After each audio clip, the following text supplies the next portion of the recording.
My mental health journey began in July of 2016 when I was released from a psychiatric hospital. I had $55 to my name, 3 prescriptions for psych meds, and really low self-esteem from failing at suicide more than once. If you would have told me then that I'd be here today talking about mental illness on this platform, I would have thought you were the crazy one. Not because I didn't think I could. I just didn't think I would live long enough to ever do it. A couple years after getting out of the psych hospital, when I was getting over the attitude I had with my mentor Ira for making me go into the hospital in the first place, I finally stopped avoiding him and agreed to have lunch. See, during that time, when I was still recovering from being suicidal, I didn't want to be around anybody. For what? What were we going to talk about? What did I have in common with people who wanted to be alive and thought happy thoughts and took showers every day? Nothing. I had nothing in common with those people. But on this particular day at lunch with Ira, I had been feeling pretty stable and hygienic for a while. And when I told Ira about how my mental health advocacy videos I'd been doing for Afropunk were blowing up and how I had started writing articles about depression for all these different websites, he felt proud. And he said to me, "You know what, Nikki? You should write a play about your mental health journey. I think it's something a lot of people would care about." And my response to that was, I ain't never wrote no play. What Ira didn't know as he was encouraging me to write about my suicide recovery was I wasn't nervous because of my inexperience. I was nervous because I was not proud of myself. I wasn't proud of the fact that I had been found unconscious after a suicide attempt. I wasn't proud of being diagnosed with complex post-traumatic stress disorder. I wasn't proud of the fact that I have mental health issues. Are you?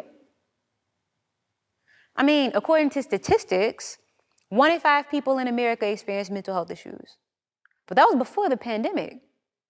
They say 1 in 25 experience a serious mental illness in their lives, but that was before the recent school closings and job losses.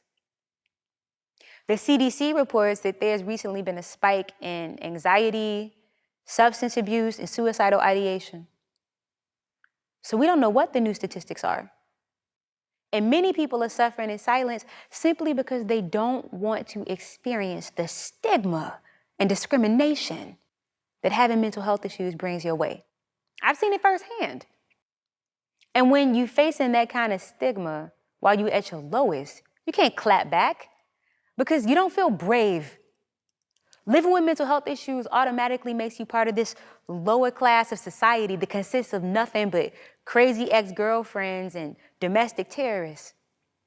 Every headline about every mass shooting is about you. Every movie about an insane asylum is about you. Every motivational quote shaming laziness is about you. Now, when someone is up against all of that, you tell me how that person is supposed to not internalize their stigma. Not only are depressed people sick, we hate ourselves for it. And that is what we need to change. The mental health conversation should not be dictated by those who ain't actively participating in it. That means we get to determine the rules of engagement. And I'm not just talking about how we are having these conversations with people who don't understand. I'm saying there needs to be a cultural shift within mental health. And why shouldn't we shift it? Why is that such a radical concept? There's this book called The Diagnostic and Statistic Manual of Mental Disorders, and it's like the Bible for mental health issues. And even though the most recent version has been constantly updated by mental health experts over the past 10 years, those updates don't always get integrated into the current books and practices that are being used for mental health right now. So we have a whole bunch of information about the symptoms and causes of mental health issues, but they were determined by people who never even had to face the type of challenges we're facing right now. They never had to navigate what it means to have most of your socializing take place on devices, on the same social media platforms that constantly hit you with bad news and make inequality around the world more evident than it's ever been before. That day 2 years ago when I left that lunch with Ira, trying to figure out how to turn my depression into a play, that was around the time when Anthony Bourdain ended his life.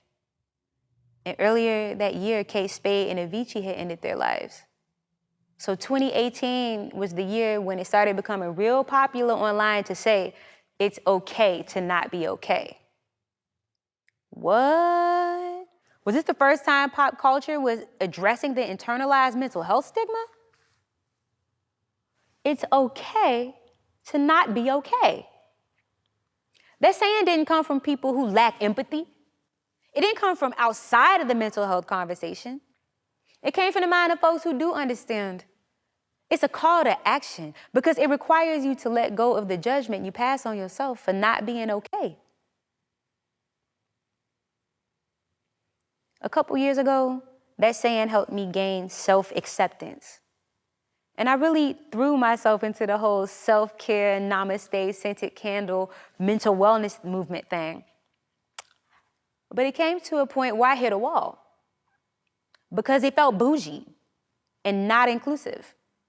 And I had to admit to myself, this mental health thing is not as minty fresh as Gwyneth Paltrow led me to believe it was. Because I have a mental illness in real life. I can't eat, pray, love it away. Back then, I couldn't even afford to try. Yes, it's okay to not be okay. But I did not survive suicide, learn to live with PTSD, take psychiatric meds for 2 years and tell all my business to 3 different therapists just to exist in a constant state of not okay. There has to be a world. There has to be a world beyond not okay. There has to be a world beyond not okay. A world where people with mental health issues are celebrated for being empathetic and more sensitive than most. A world where we're reminded that people ranging from Frida Kahlo to Beethoven to Einstein dealt with mental health issues. A world where we're honest about the fact that okay is not enough. We want to thrive. See, therapy definitely helped me get my mental health under control. But my empowerment is what helped me get my life back. When I was in a psychiatric hospital, I did not learn about neuroplasticity, which is the ability of the brain to change and grow and adapt. Yes, I'm literally telling you that you can change your mind from a traumatized, suicidal brain to a peaceful brain that only experiences depression sometimes. Or maybe you never feel depressed again. I don't know. Does it matter? Which do you think people with depression want more? To be perfect or to be happy? I'd choose happiness every time. So here's a question. Why don't we approach mental health with the same energy that we have for fitness? Fitness has a culture. It has health clubs and fashion and TV shows, and it even has a soundtrack. And it's even cool to post your selfies of your progress online because it's not about shaming where you started, it's about celebrating the process of where you're going. How come we don't keep that same energy when it comes to mental health? Why hasn't the pursuit of mental wellness penetrated popular culture the same way fitness has? Are we really that much more invested in what we look like than how we feel? It's time to change that. When I started writing my play, I didn't go sit down with therapists to find out if it met the clinical metrics for being impactful to mental health. Nah, I took it straight to the people. When the activist group Pussy Riot did their first American tour of their music, I opened for them. And I workshopped my concept for my play right on their stage at a punk concert. Why? Because I knew it would be respected. Within alternative culture, like punk and straight edge and goth culture, we've been having these conversations about mental health for years, decades. And if you think about it, people who are suffering from the mental health stigma have a lot in common with people within alternative culture. We're all social outliers. We all have an inability to conform to social norms.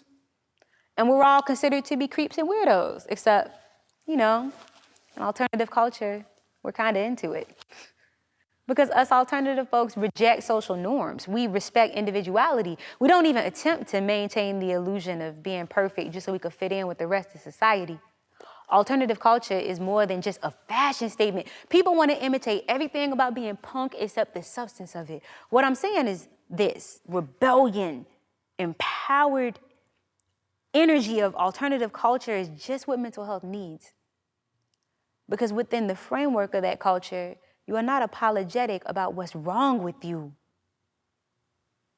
It's understood to be part of what's right about you. Now, am I saying that everyone listening to this should shave the sides of their heads and run out to get their nose pierced? Nah, dig deeper. At the heart of punk culture is a demand for radical social change. We break down constructs. We are unapologetic. We accept ourselves, and that energy gives stigma a run for its money. See, I need y'all to really understand the importance of combating stigma, because like I said, it is so easily internalized. Internalized stigma is why many people who are suffering right now are afraid to go to therapy. How are you scared of therapy? Why? A good therapist is nothing more than a coach who has a different perspective on the game you're playing. You're the athlete, and they're on the outside looking in, hoping you play your best game. Now, you might think that you're such a great athlete that you don't need a coach, and that might be true. But go ask Michael Jordan who he would be without Phil Jackson. Every great athlete you can name had someone on the outside looking in, telling them how to be their personal best. Therapy is literally you being the change you wish to see in the world. So go get yourself a coach and be the LeBron James you wish to see in the world. And the thing is, people will judge you for that choice. They will. When a person takes a deep dive into working on their mental health and bettering themselves, stigma and discrimination is always, always sure to follow. This is where that cultural shift within mental health will be most advantageous. Because in alternative culture, especially in Black alternative culture, when you come for us, we clap back. Going back to my roots as an alternative Black girl gave me the bravery I needed to cut off toxic family members and be unapologetic about my mental health journey. And that journey led to me writing a musical about depression. And to me becoming the first Black woman to ever have a play produced by American Music Theater Project. And then to debut that play as Steppenwolf, and now in a pandemic be adapting that play to film. That journey led to me starting the mental health movement within the hip-hop community in Chicago right now. I did that. It gave me the culture and language and imagery that powered me to finally reach radical self-love. And now I'm one of those people who want to be alive and think happy thoughts and take showers every day. And not only do I know that it's okay for me to not be okay, I know that on the other side of okay is a better version of me. Because this mental wellness journey doesn't have a final destination. I could ride it till the wheels fall off. Who gonna stop me? Mental health exists on a spectrum. I might be on my way to enlightenment. You don't know. So don't project your stigma onto me. And that rebel spirit is exactly what the mental health conversation is lacking. And when you find it for yourself, you find yourself. So yes, I am saying as a suicide survivor, myself, that the entire mental health movement needs to be disrupted, rebranded, give it the power it deserves. Within alternative culture, we've been talking about mental health for years. I invite you to join us. Thank you.